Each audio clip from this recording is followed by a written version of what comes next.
Desemberbyrjun var kjarasamningur til loka næsta árs þjóðarsáttin sem svo nefnd. Þakka þér kærlega fyrir samstarfið. Það hefur gengið vel þó við höfum ekki alltaf og oft fyrir mjög lengi allavega að vera sammála.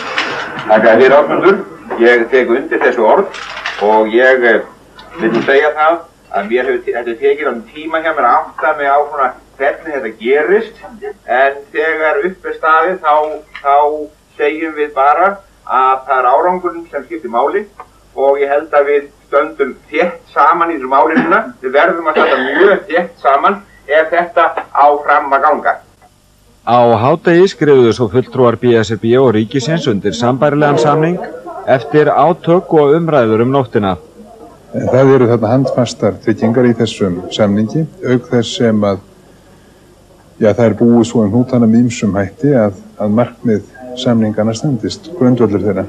Ég hef trú á því að við séum að gera tilraun, eins konar þjóðfélagslega tilraun sem við ekki hefðum efni á að reyna ekki.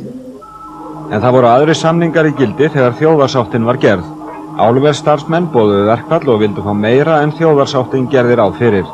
Byrjað var á því að hægja á framleiðslunni og aldrei hefur álverið í Straumsvík verið eins nærri því að hætta starfsemi sinni. Niðurstaðan var sú að samningar tókust að halda sig innan ramma þjóðarsáttar.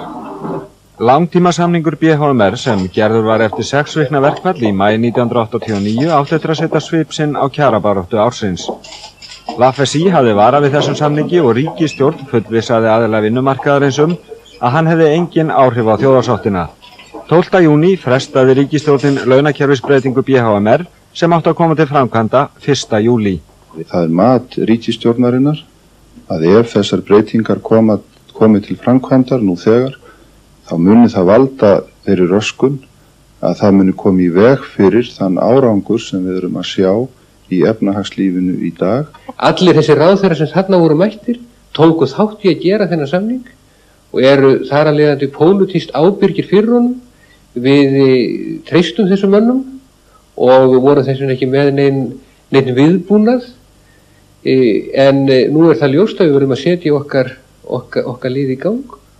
Hörð mótmæli BHMR voru áberandi næstu vikurnar, en þeir vísuðu ákvörðun ríkisstjórnar til félagsdóms sem kvað upp úrskurð sinn 23. júlí.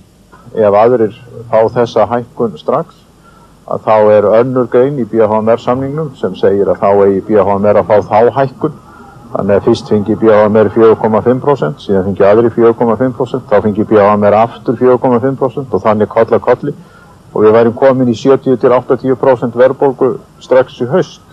Viðbrögð þjóðarsáttamanna voru á einn veg, ASÍ krafðist sömu launahækkana strax og BSRB-menn töldu hækkanirnar óréttlátar. Við höfum talið allan tíman að þessi samningur hefði þetta afar vittlausa innihald. Þannig að það þarf ekki að koma neinum óvart og menn þurfa ekki að vera skattirast út í félagsdóm fyrir það. Félagsdómur er ekki vandamáli. Það er samningurinn sem að félagsdómur var að túlka, það er hann sem er vandamál og það er óleyst vandamál sem að ríkisstjórnin hlýtur að verða að svara hvernig hún ætlar að bregðast við. Og viðbrögð ríkisstjórnar voru þau fyrst að segja samningunum upp 2 dögum síðar. Næstu daga gengu tilboð og gagntilboð á milli fjármálaráðherra og BHMR. Bráðabirgðalög lágu í loftinu og útspil ríkisstjórnar var skoðað í því ljósi. Þann 3. ágúst gaf forsetinn út bráðabirgðalög launamál að beiðni forsætisráðherra. Er það ekki áfall fyrir ríkisstjórnin að þurfa að setja lög á sinn eigin samning? Það er alltaf erfitt að setja bráðabirgðalög og það er mjög mikla yfirvegun og að því leyti er það alltaf visst áfall, en það verður miklu meira áfall ef efnahagsmarkmið og þar með gildandi kjarasamningar hefðu runnið út í sandinn.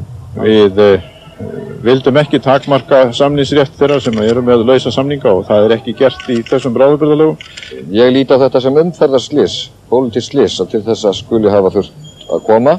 Það er ekki hægt að láta þessa menn komast upp með það að fótum tróða grundvallar reglur sem að réttaríkið byggist á. BHMR-félagar hafa haldið áfram andófi gegn bráðabirgðalögunum og ætla að láta reyna á lögmæti þeirra fyrir bæjarþingi Reykjavíkur. Þá hafa samtökin kært ríkisstjórnina til alþjóða vinnumálastofnunarinnar.